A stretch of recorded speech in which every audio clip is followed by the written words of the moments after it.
SSD versus NVMe? Is the upgrade worth it?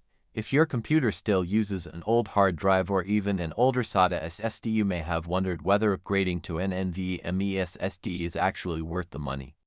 Modern storage technology has evolved considerably.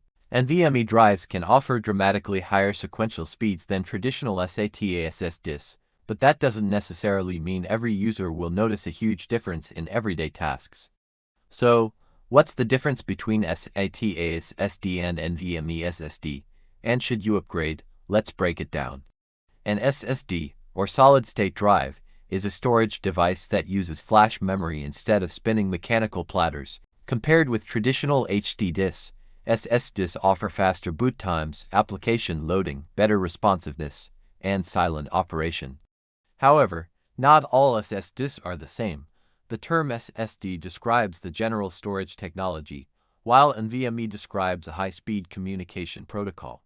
NVMe stands for Non-Volatile Memory Express, designed to communicate directly over PCI for much higher bandwidth. A typical SATA SSD reaches around 550 megabytes per second, but modern PCIe 4.0 NVMe SSDs can exceed 7,000 megabytes per second. On paper, it looks dramatically faster, but for many everyday tasks, you might not notice as much as the numbers suggest. If you are already on a good SATA SSD, opening a browser or starting Windows might only see a small improvement.